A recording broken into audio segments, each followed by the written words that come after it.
Bismillah, Assalamualaikum warahmatullahi wabarakatuh. Alhamdulillahi wassalatu wassalamu ala rasulillah wa ala alihi wa sahbihi wa man walah, amma ba'du. Ahlan wa sahlan, kita berjumpa kembali dalam program Belajar Mentasrif dengan panduan contoh dari kitab Amsilatut Tasrif, sebuah kitab yang cukup populer untuk belajar dan mempraktekkan tasrif, baik tasrif istilahi maupun tasrif lugawi. Dan bagi teman-teman yang ingin memiliki kitabnya ataupun kitab judul yang lainnya, teman-teman bisa menghubungi nomor WA melalui link yang kami sediakan di deskripsi video di bawah. Baik, mari kita mulai saja pembahasannya.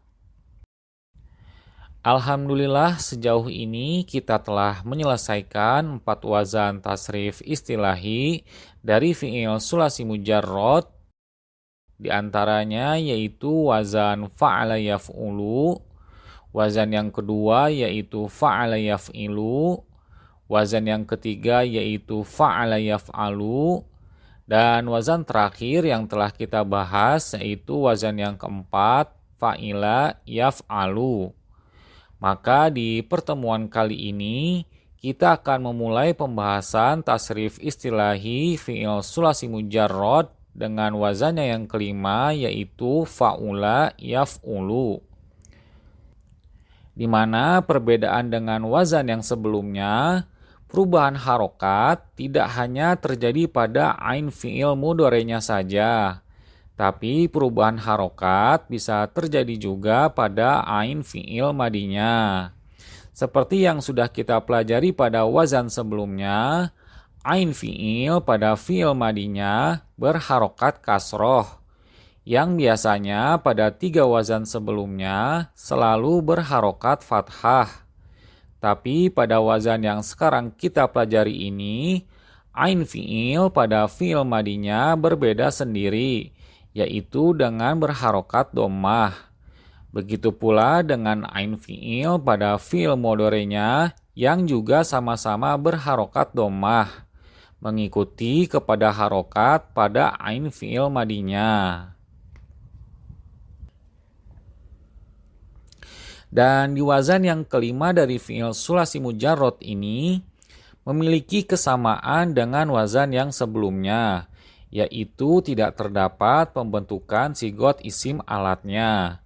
Dan alasan dihilangkan bentukan sigotnya tersebut juga sudah kita jelaskan pada video sebelumnya.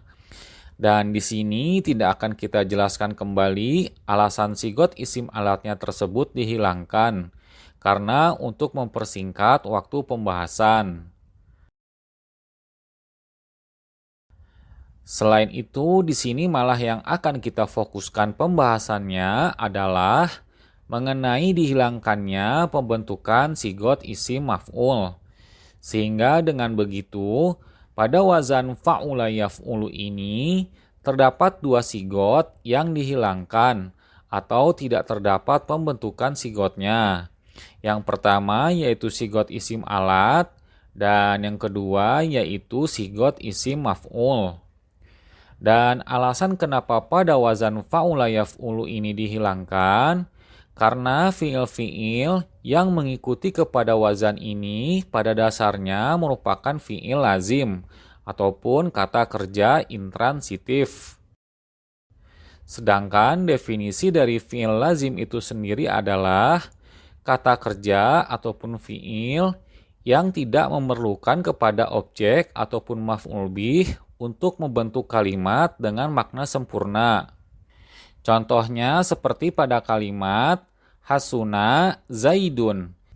Dari contoh kalimat ini sudah dapat kita pahami maknanya secara sempurna, walaupun hanya terdiri dari 2 lafaz saja. Berbeda dengan fi'il-fi'il yang mengikuti kepada 4 wazan sebelumnya.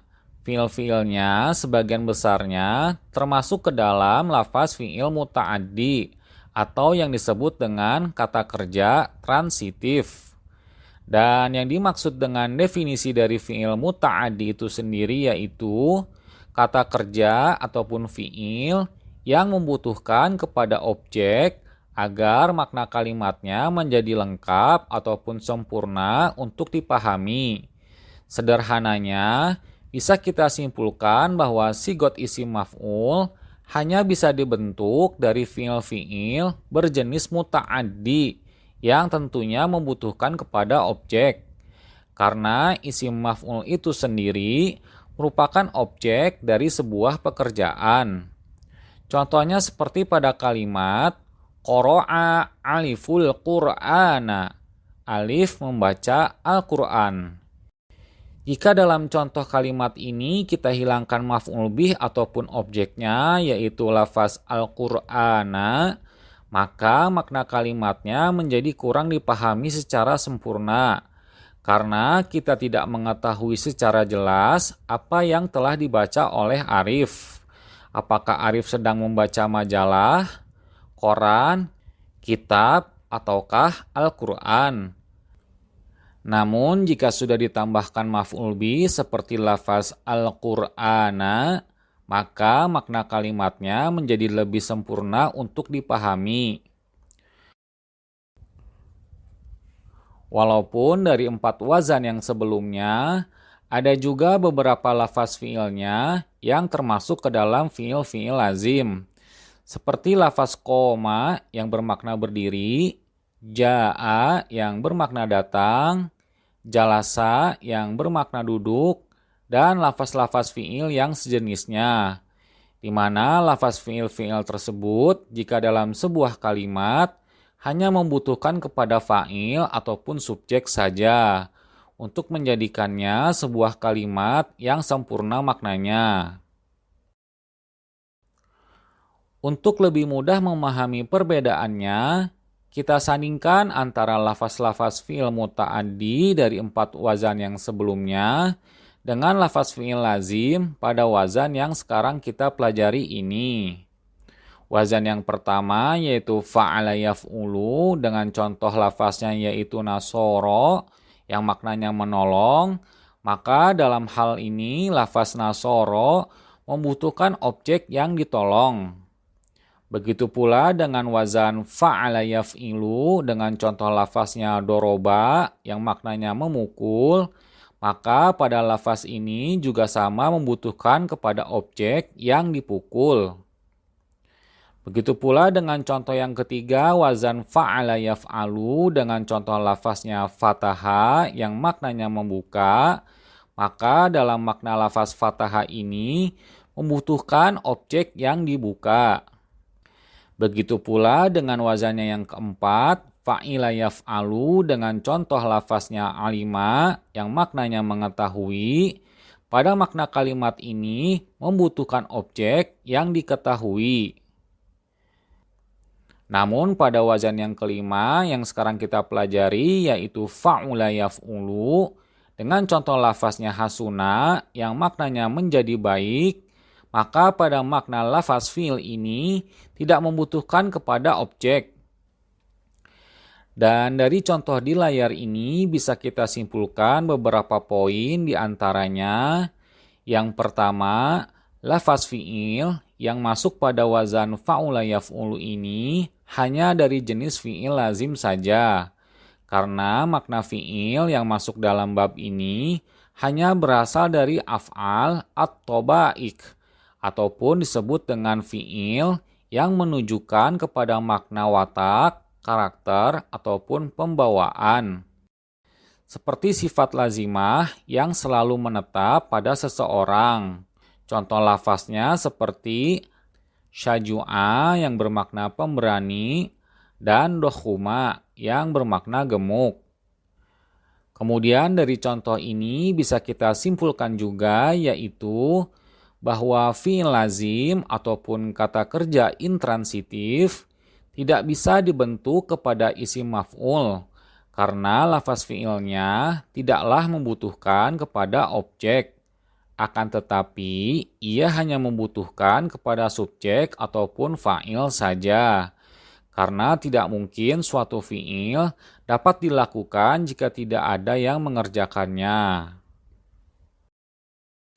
Sekarang kita kembali fokuskan kepada pembahasan pembentukan sigot yang ada, yang tentunya dimulai dengan bina sohih.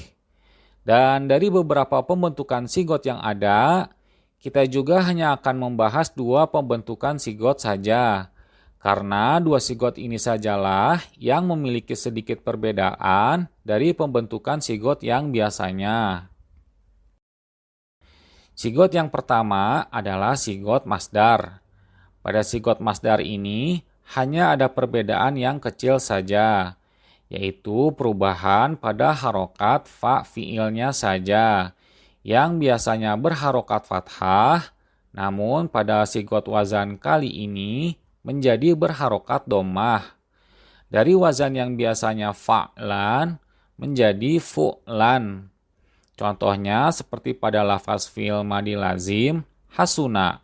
Bentukan masdarnya adalah husnan. Namun pada sebagian lain ada juga yang sigot masdarnya menggunakan wazan fa'alatan.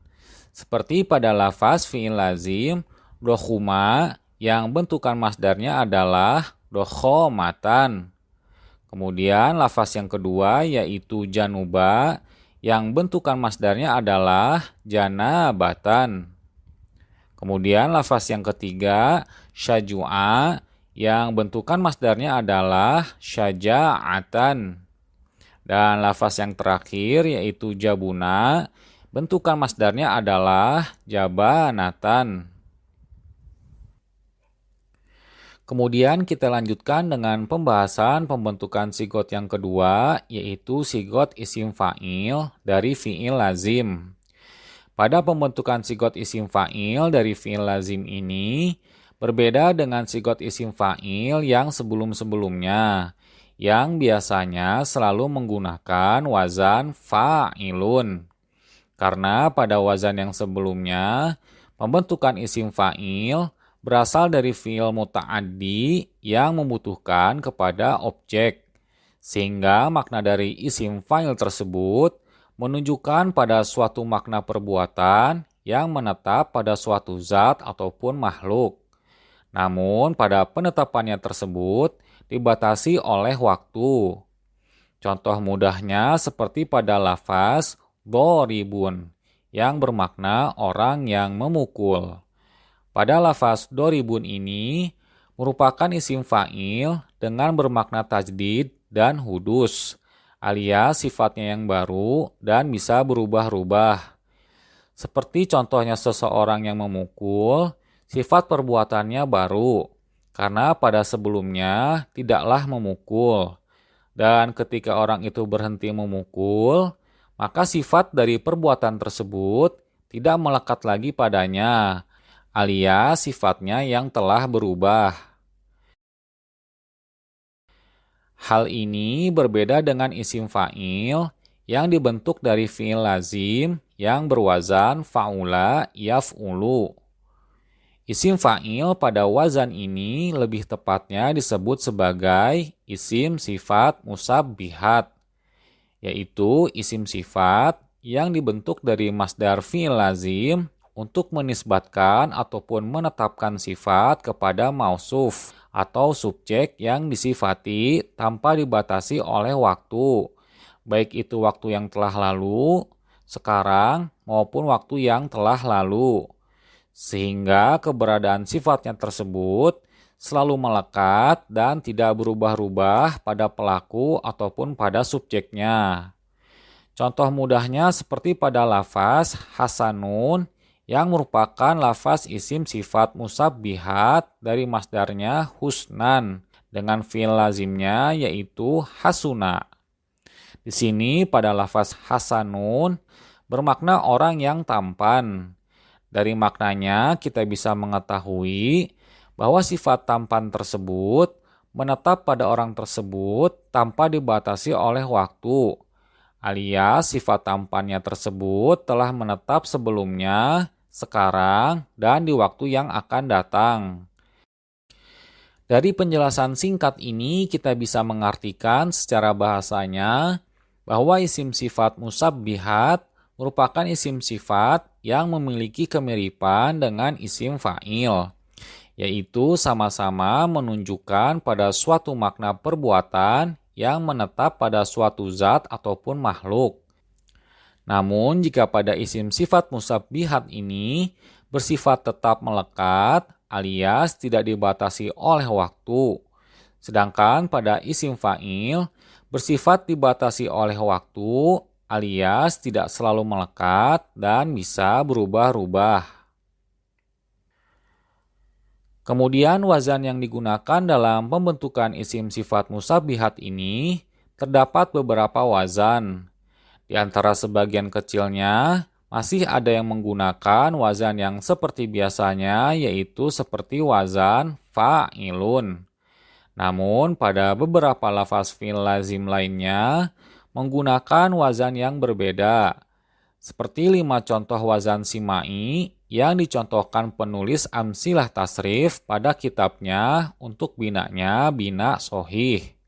Wazan-wazannya tersebut diantaranya lafaz hasuna, wazan isim sifat musabbihatnya yaitu fa'alun. Maka mauzun isim sifat musabbihatnya yaitu hasanun.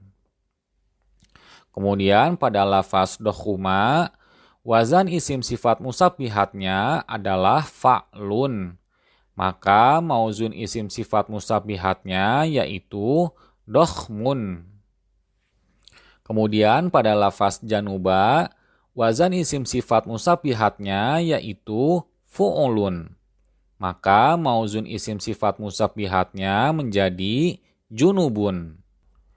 Lafaz yang keempat yaitu syajua, wazan isim sifat musabbihatnya yaitu fu'alun. Maka mauzunnya menjadi syuja'un. Dan yang terakhir yaitu lafaz jabuna, wazan isim sifat musabbihatnya yaitu fa'alun. Maka mauzunnya menjadi jabanun. Dan dari 5 contoh yang telah diberikan oleh penulis tadi, sebenarnya masih ada satu wazan lagi, dan malah wazan inilah yang biasanya lebih sering digunakan sebagai pembentukan dari isim sifat musabbihat. Wazan yang tersebut yaitu fa'ilun. Contohnya seperti pada lafaz fi'il lazim saru'a yang bermakna cepat, maka mauzunnya menjadi sari'un. Begitu pula dengan lafaz qobuha yang bermakna keji, maka mauzunnya menjadi qobihun. Setelah penjelasan mengenai dua sigot tadi, sekarang kita lanjutkan dengan mempraktekkan tasrif istilahinya yang disediakan oleh penulis kitab sebanyak 5 contoh mauzun. Di layar kita bisa melihat tabel praktek tasrif istilahi fa'ula yaf'ulu dimulai dari sigot fi'il madi hingga sigot isim zaman dan makan, namun tanpa disertai sigot isim maf'ul dan sigot isim alat. Lalu sebagai catatan tambahannya, isim fa'ilnya juga merupakan isim sifat musabbihat. Kita mulai dari mauzun lafaz hasuna yang bermakna tampan ataupun baik. Baik, mari kita mulai saja praktekan. Hasuna yahsunu husnan hasanun uhsun la tahsun masanun masanun. Kita ulangi. Hasuna yahsunu husnan hasanun uhsun la tahsun masanun masanun. Hasuna bermakna tampan, yahsunu dia laki-laki tampan, husnan ketampanan, hasanun orang yang tampan, uhsun tampanlah, la tahsun janganlah kamu tampan, masanun bermakna tempat ataupun waktu tampan. Kita coba praktekkan kembali dengan mauzunnya yang kedua, yaitu dokhuma ya dokhumu, yang bermakna besar ataupun gemuk. Kita praktekkan. Dokhuma ya dokhumu dokhomatan dokhmun udkhum, la tadkhum, madkhomun, madkhomun. Kita ulangi. Dokhuma yadkhumu, dokhomatan, dokhmun, udkhum, la tadkhum, madkhomun, madkhomun. Lafaz dokhuma bermakna besar ataupun gemuk. Yadkhumu bermakna dia laki-laki besar ataupun gemuk. Dokhomatan kegemukan. Dokhmun orang yang gemuk. Udkhum gemuklah. La tadkhum janganlah kamu gemuk. Madkhomun tempat ataupun waktu gemuk. Kita coba praktekkan kembali dengan mauzunnya yang ketiga, yaitu januba yajnubu, yang bermakna berjunub ataupun jinabat. Kita praktekkan. Januba yajnubu janabatan junubun ujnub la tajnub majnabun majnabun. Kita ulangi. Januba yajnubu janabatan junubun ujnub la tajnub majnabun majnabun. Lafaz januba bermakna berjunub. Yajnubu bermakna dia laki-laki berjunub. Janabatan perjunuban. Junubun orang yang junub. Ujnub junublah. La tajnub bermakna janganlah kamu junub. Majnabun tempat ataupun waktu berjunub. Kita coba praktekkan kembali dengan mauzunnya yang keempat, yaitu syajua yashju'u, yang maknanya adalah berani. Kita praktekkan. Syajua yashju'u syaja'atan syuja'un usju la tashju masja'un masja'un. Kita ulangi.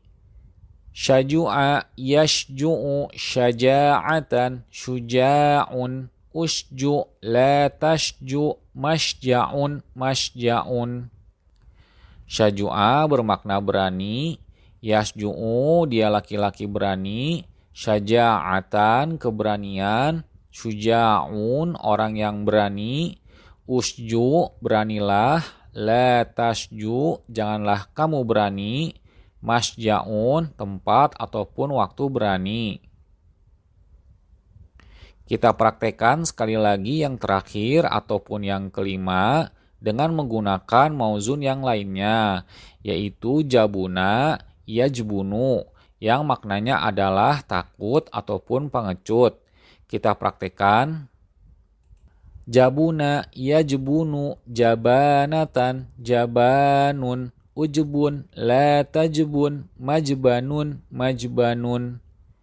Kita ulangi. Jabuna yajbunu jabanatan jabanun ujbun la tajbun majbanun majbanun.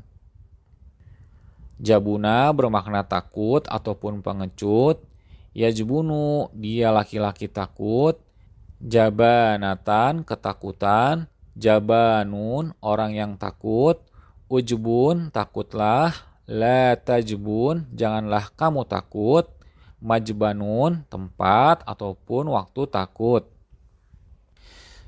Setelah tadi kita telah mempraktekkan beberapa tasrif istilahi dari wazan fa'ula yaf'ulu dengan binanya bina sohih, maka masih banyak lagi mauzun yang dapat dipakai untuk latihan teman-teman di rumah sebagai proses dalam melancarkan dan membiasakan praktek tasrif istilahi ini. Lafaz mauzun itu diantaranya yang pertama, bakhula, bukhlan, bakhilun, yang maknanya adalah kikir. Yang kedua yaitu sahula, suhulatan, sahlun, yang maknanya adalah mudah. Yang ketiga yaitu soluha, solahan, solihun, yang maknanya adalah soleh ataupun baik. Yang keempat yaitu dzorufa, dzorofatan, zorifun, yang maknanya adalah pandai ataupun cerdas. Yang kelima yaitu aduma, Mudeman adimun, yang maknanya adalah bodoh. Yang keenam, qobuha, qubhan, qobihun, yang maknanya adalah keji. Yang ketujuh, karuma, karomatan, karimun, yang maknanya adalah mulia. Lalu yang kedelapan, fakhuma, fakhomatan, fakhmun, yang maknanya adalah agung ataupun besar.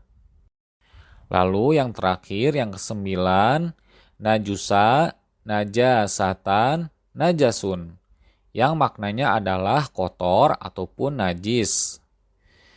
Bismillah, dengan sering melazimkan latihan tasrif istilahi ini, teman-teman insya Allah akan mendapatkan banyak faedah untuk lebih cepat menguasai bahasa Arab. Wallahu a'lam bishawab. Baik, untuk pertemuan kali ini kita cukupkan saja sampai di sini. Kami mohon maaf jika ada kekurangan dan kekeliruan dalam penyampaian video ini. Insya Allah kita akan berjumpa lagi di pertemuan yang berikutnya. Kami mohon pamit undur diri. Subhanakallahumma wa bihamdika asyhadu alla ilaha illa anta astaghfiruka wa atubu ilaik. Assalamualaikum warahmatullahi wabarakatuh.